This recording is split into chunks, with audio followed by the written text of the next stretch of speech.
ভাষা শিক্ষকদের স্থায়ীকরণ করতে হবে। সমস্ত সান্তালি ভাষা শিক্ষক শিক্ষকদের 60 বছরের চুক্তিপত্র অবিলম্বে দিতে হবে। সমস্ত সান্তালি ভাষা শিক্ষকদের চাকরির মেয়াদ বাড়াতে হবে। সমস্ত সান্তালি ভাষা শিক্ষক শিক্ষিকাদের 60 বছরের চাকরি প্রদান করতে হবে। সমস্ত সান্তালি ভাষা শিক্ষকদের স্থায়ীকরণ করতে হবে।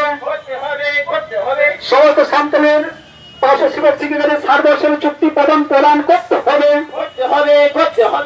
macam itu apa itu cara kata ya untuk itu ada kan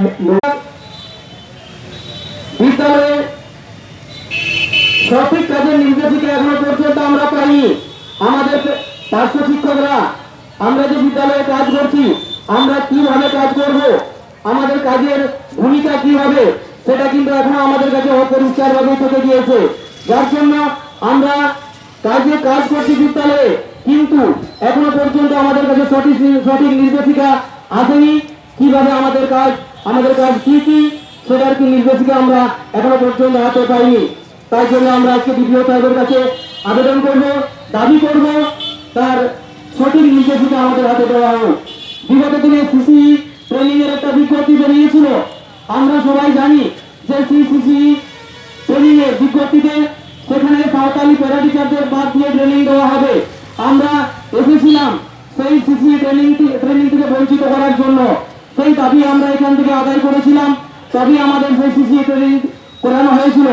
দুঃখের বিষয়, সিসি ট্রেনিং এর জন্য প্রত্যেকটা শিক্ষকের জন্য যে খরচের বরাদ্দ ছিল সেটা কিন্তু আমাদের পার্শ্ব শিক্ষকদের জন্য দেওয়া হয়নি।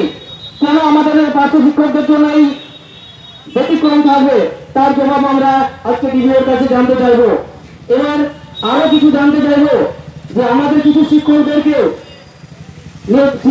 শিক্ষক শিক্ষিকাদের যাদের কোনো মতামত ছাড়াই একটা স্কুল থেকে আরেকটা স্কুলে বদলি করে দেওয়া হচ্ছে, আমরা জানতে চাইবো কেন সেই শিক্ষক শিক্ষিকাদের মতামত নেওয়া হচ্ছে না।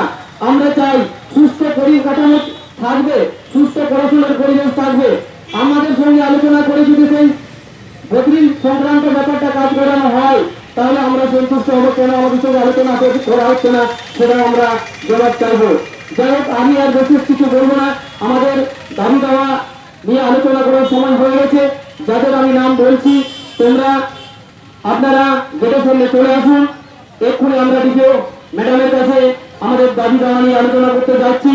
আমরা না বেরোনো পর্যন্ত আপনারা গেটের মধ্যে অবস্থান বিক্ষোভ করবেন এবং আমাদের দাবি দেওয়া নিয়ে আমাদের এখানে স্লোগান দেবেন, আলোচনা করবেন আমরা কেন এই বিক্ষোভ সমাবেশ করতে আমরা বাধ্য হয়েছি।